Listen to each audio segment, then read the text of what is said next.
जानकी जीवन स्मरण जय जय राम पार्वती पते हर हर महादेव पुंडलीक वरदा हरि विठ्ठल श्री अनंत कोटी ब्रह्मांड नायक राजाधिराज सच्चिदानंद सद्गुरु श्री ब्रह्मचैतन्य महाराज की जय.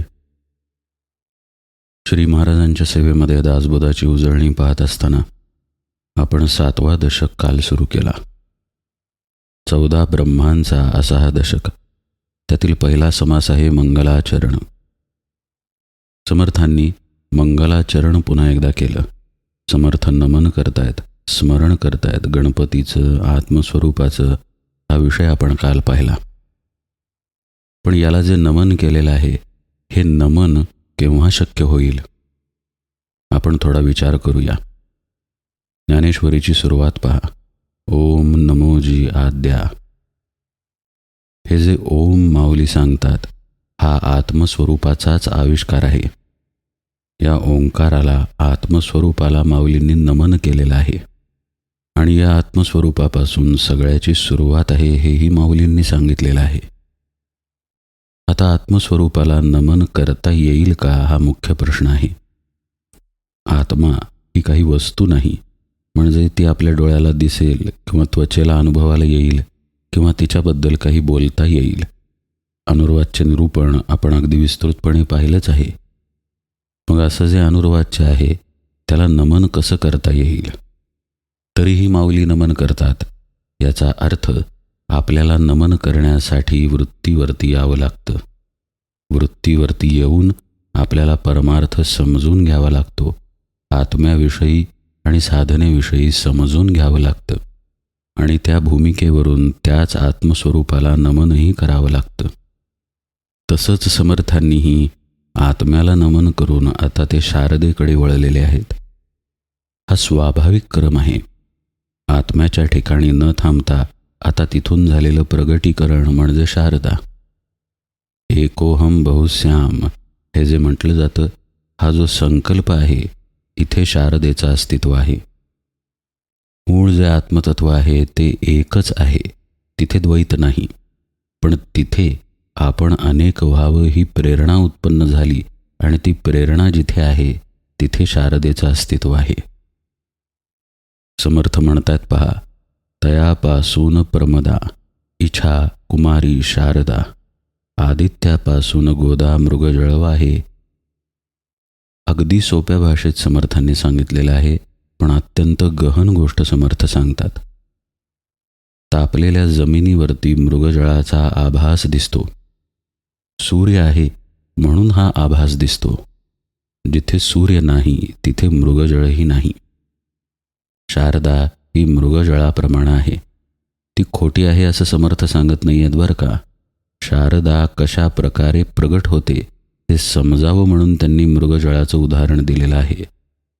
आता आत्मस्वरूपाच्या दृष्टीनं पाहिल्यास शारदा मिथ्याच ठरते. पण आपण सर्वजण मूळ मायेमध्ये आहोत, त्यामुळं तिला मिथ्या म्हणता येत नाही. तिला वंदनच समर्थांनी केलेलं आहे. हा मृगजळाचा आभास जसा सूर्यामुळे प्रगट होतो, तसंच मूळ माया ही ब्रह्मावरती प्रगट झालेली आहे. तयापासून प्रमदा. तयापासून म्हणजे कशापासून? ज्या आत्मस्वरूपाला वंदन केलं तिथून प्रमदा म्हणजे संकल्प निर्माण झाला की आपण अनेक व्हावं. आता हे समजायला कठीण जातं. संकल्प निर्माण झाला म्हणजे नेमकं काय? आपण आपल्या डोळ्यापुढे शांत सरोवर आणावा. सरोवरावरती एक सूक्ष्म लाट निर्माण होते पहा. ती लाट जोपर्यंत येत नाही तोपर्यंत तिथे सरोवर आहे हे कळूनच येत नाही. जर पारदर्शक पाणी असेल, नितळ पाणी असेल आणि तेही शांत असेल, तर तिथे पाणी आहे हे सुद्धा कळून येणार नाही. इतकी शांतता जर असेल तर तरंगाशिवाय ते पाणी समजून जसं येणार नाही, तसंच या शारदेच्या बाबतीत आहे. ब्रह्माबद्दल समजणं, ब्रह्माबद्दलचं शाब्दिक ज्ञान होणं किंवा ब्रह्म जाणून घ्यावं ही वृत्ती उत्पन्न होणं, आपल्यात असलेला मितूपणा, गुरुशिष्यांचा संबंध, अनुग्रह देणं, साधना घेणं, साधना करणं किंवा सद्गुरूंची कृपा होणं, जगामध्ये चाललेला यच्च यावत व्यवहार, सृष्टीचं चलनवलन एकच नव्हे तर अनंत ब्रह्मांडांचा कारभार, हे सगळं या शारदेमुळं घडत आहे. इच्छा कुमारी शारदा असं समर्थ म्हणतात पहा. म्हणजे ही इच्छारूपी आहे, स्फुरणरूपी आहे, पण हे स्फुरण आत्म्यावरती झालेलं आहे. आपल्या मनात आज फिरायला जायचा विचार आला किंवा सिनेमाला नाटकाला जायचा विचार आला म्हणजे ती शारदा नव्हे. आपल्या मनात आलेली इच्छा म्हणजे शारदा नसून आत्मस्वरूपावरचा तरंग, म्हणून त्याला इच्छा किंवा स्फुरण म्हटलेलं आहे. समर्थ आपल्याला सांगतायत की हे जे स्फुरण आहे याच्याशिवाय सगळं काही अर्धवट आहे. याच्याशिवाय आपल्याला समजून घेता येणार नाही. आपण भ्रमामध्ये राहू. असं पहा, एक व्यक्ती शिकून अगदी डॉक्टर वगैरे होते. पुष्कळ लोक तिच्याकडून उपचार करून घेतात. समाजामध्ये तिला मानही असतो. पण एक आजार त्या व्यक्तीला होतो की तिची स्मरणशक्ती निघून जाते. आता डॉक्टरकीमध्ये आपण काय शिकलो, आपला कामाचा अनुभव काय, आपण कोण, कोणाचा नवरा, कुणाचा मुलगा, कुणाचा बाप, हे सगळं ती विसरून जाते आणि मग तिला दवाखान्यात ठेवावं लागतं. शून्याकडे नजर लावून अशी व्यक्ती तिचं संपूर्ण आयुष्य घालवते. आता बाह्यदृष्टीनं पाहायला गेल्यास ती डॉक्टर आहेच की, पण तिच्यापाशी त्याची स्मृती नाही ना. निष्क्रिय पडून आहे ती व्यक्ती. त्या स्मृतीमुळं जसं तिला त्या गोष्टीची जाणीव होईल की आपण डॉक्टर आहे, तसंच शारदेचं कार्य आहे. परब्रह्मस्थिती आहे, पण ती वेगळेपणानं जाणताच येत नाही. पण ती आहे ही वस्तुस्थिती पण नाकारता येत नाही. मग अडचण निर्माण होते आणि ही अडचण शारदेमुळं सुटते. त्या परब्रह्माबद्दल शारदेमुळं जाणून घेता येतं. आता ही शारदा आहे मूळ माया स्वरूप.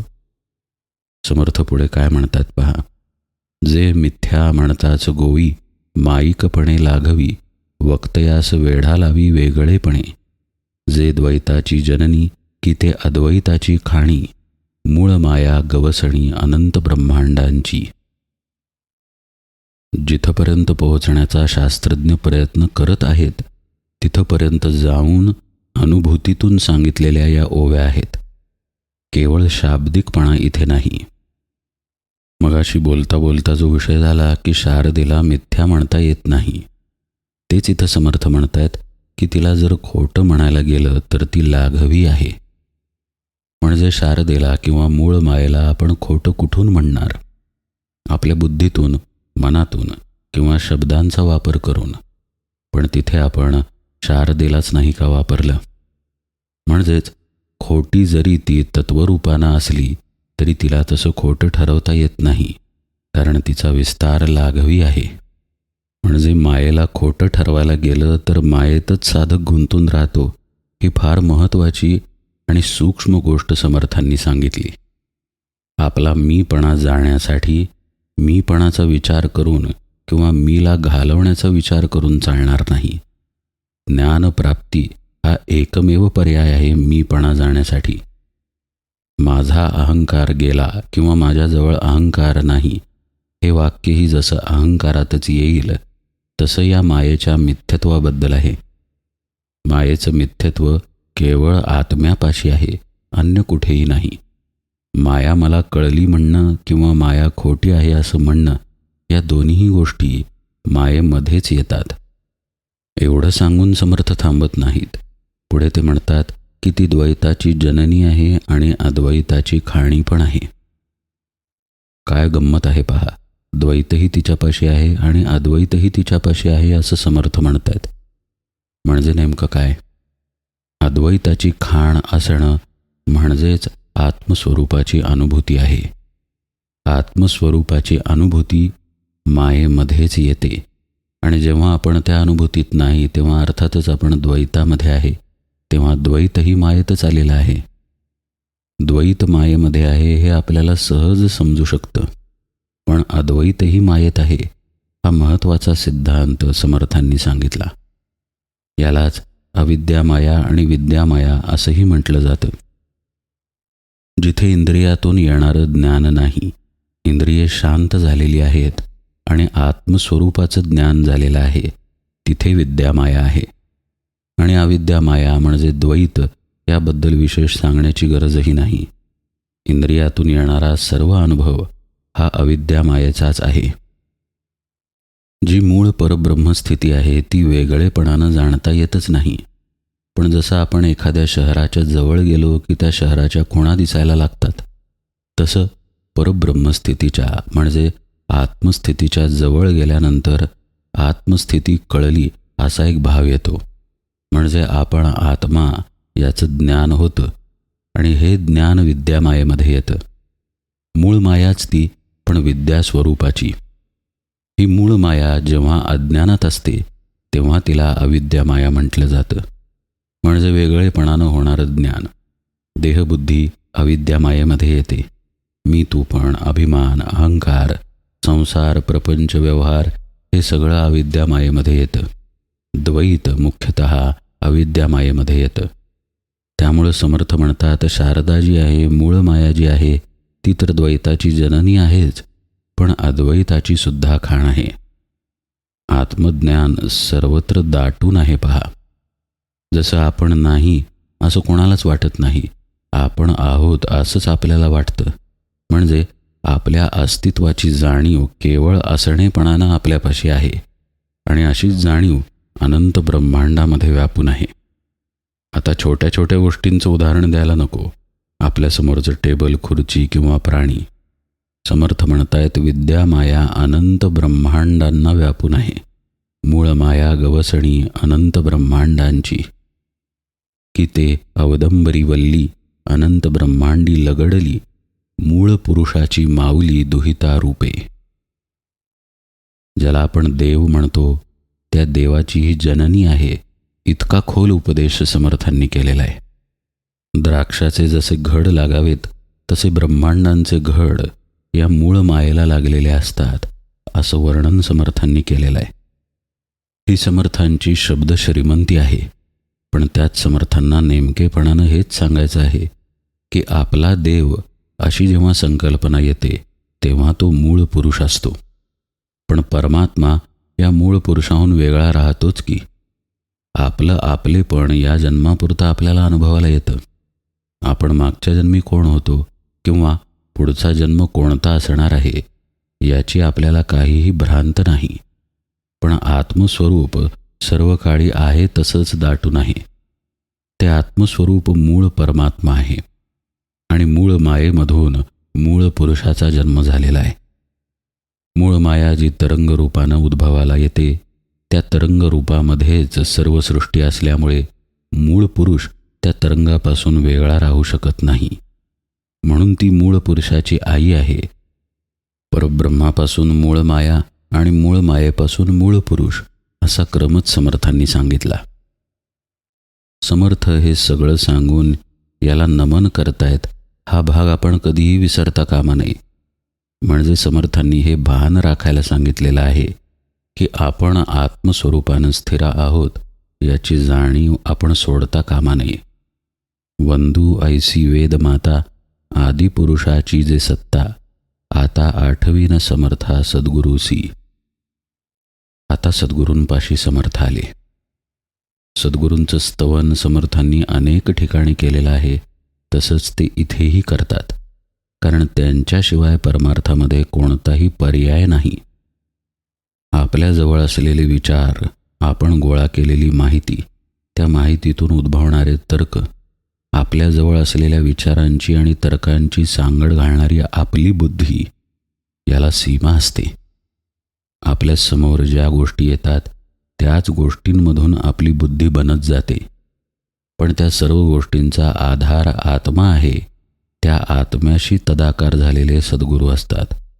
त्यामुळे त्यांच्या बुद्धीला आपल्या बुद्धीसारखी सीमा असत नाही. समर्थ म्हणतायत हा जो विषय आपण पाहतोय परब्रह्मसत्ता, मग मूळ माया, मूळ पुरुष वगैरे वगैरे, हे समजणं वेगळं आणि प्रत्यक्ष याच्या अनुभूतीमध्ये येणं वेगळं. प्रत्यक्ष अनुभूतीत येण्यासाठी मूळ मायेमध्ये आपण आहोत हे जाणतेपणे कळावं लागतं आणि सद्गुरुपदिष्ट साधनेनं ज्या जाणीवेवरती मूळ माया अनुभवाला येते ते जाणीव आत्मस्वरूपामध्ये मुरवावी लागते. तरच परब्रह्मस्थिती गाठता येते. म्हणजे याचा अर्थ असा झाला की शाब्दिक ज्ञान पुस्तकातून मिळेल, पण सद्गुरूंशिवाय अनुभव पदरात पडणार नाही. म्हणून समर्थांनी आता सद्गुरूंना आठवूया असं विधान केलेलं आहे. जयाचेनी कृपा दृष्टी होये आनंदाची वृष्टी, तेणे सुखे सर्व सृष्टी आनंदमये.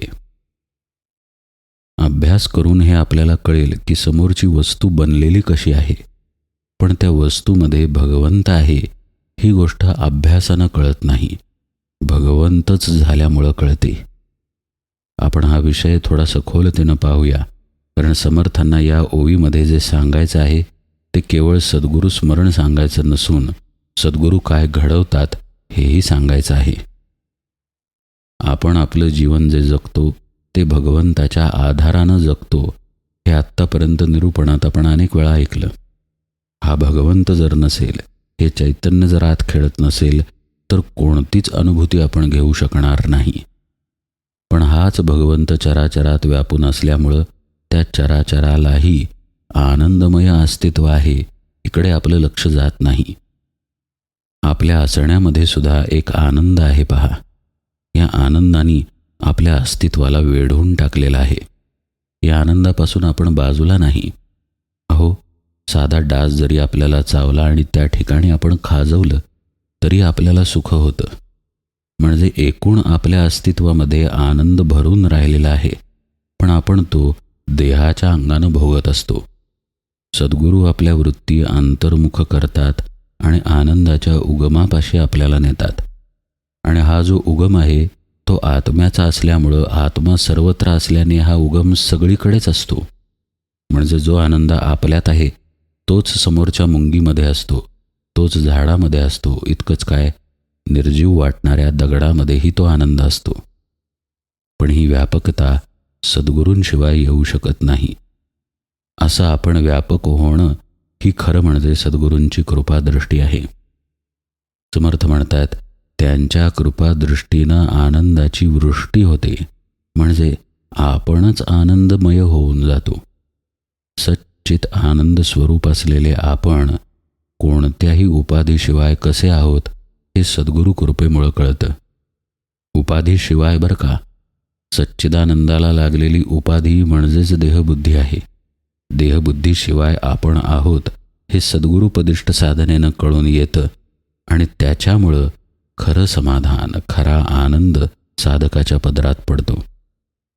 मग तो स्वतः आनंदरूप आहे या भावात गेल्यानंतर तोच आनंद सर्वत्र दाटून आहे हेही त्याच्या लक्षात येतं. म्हणजे काय झालं, मूळ मायेचं मिथ्यत्व आपण मगाशी पाहिलं पहा. ते मिथ्यत्व बाजूला पडून साधक परब्रह्म स्वरूप करण्याचं सामर्थ्य सद्गुरूंच्या कृपेत आहे हे समर्थ आपल्याला सांगतायत. ती परब्रह्मसत्ता आनंदरूपानं व्यापून असतेच असते, आपणही त्यातच आहोत. फक्त सद्गुरू आपलं अज्ञान बाजूला करतात.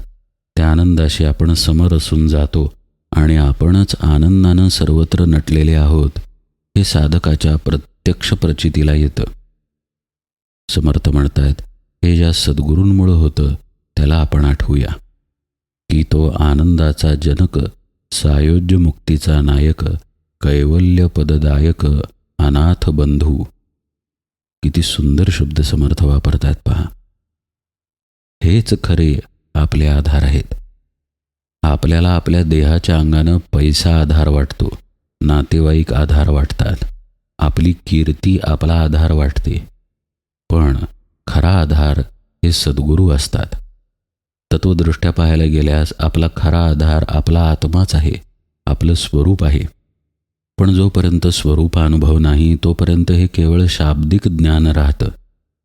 आपल्याला स्वरूपापर्यंत नेणारे जे आहेत ते सद्गुरूच खऱ्या अर्थानं आपला आधार असतात. कारण स्वरूपापाशी तर द्वैत नाही, मग निराधार कोण आणि त्या निराधाराला आधार तरी कुणाचा? अशा त्या अद्वैत स्थितीमध्ये आधाराची भाषा नाही. भक्तिरस हा शरणागतीतून उत्पन्न झालेला आहे आणि त्या रसातून समर्थ म्हणतायत की सद्गुरू आनंदाचे जनक असतात, सायोज्य मुक्तीचे नायक असतात, कैवल्य पद देणारे असतात आणि अनाथ बंधू असतात. म्हणजे ज्ञान माहीत असूनही भक्तीत राहण्याची कला समर्थांनी इथं सांगितलेली आहे. भक्ती प्रेमानं ते सद्गुरूंना आळवतायत. अनाथ बंधू तुम्ही आहात असं म्हणतायत. कैवल्यपद देणारे तुम्ही आहात असं म्हणतायत. पहा, हे भक्तीचं सामर्थ्यच आहे. कारण ज्या परब्रह्माबद्दल बोलायला गेल्यानंतर शब्दही उरत नाहीत, त्याच परब्रह्माबद्दल बोलून त्या परब्रह्माच्या स्थितीपर्यंत नेणाऱ्या सद्गुरूंनाही समर्थांनी वंदन केलं. आणि या सगळ्यासाठी समर्थांनी शारदेचाच वापर केलेला आहे. म्हणजे नीट पाहिलं तर लक्षात येईल की भगवंतच भगवंताची स्तुती करतोय आणि भगवंताला नमन करतोय. इथे भगवंताशिवाय अन्य कुणीही नाही. आणि अशा भगवत स्वरूपाकडून सद्गुरूंनाही वंदन होते. इतक्या उंचीपर्यंत नेलेल्या या ओव्या आहेत. यापुढेही समर्थ काही ओव्यांमधून सद्गुरूंचं वर्णन करतात, त्यांना वंदन करतात आणि सद्गुरूंचं कार्यही सांगतात. आपण उजळणी पाहत असताना तो सर्व भाग यथावकाश पाहूया. आज निरूपण सेवेला इथेच विराम देतो. जानकी जीवन स्मरण. जय जय राम.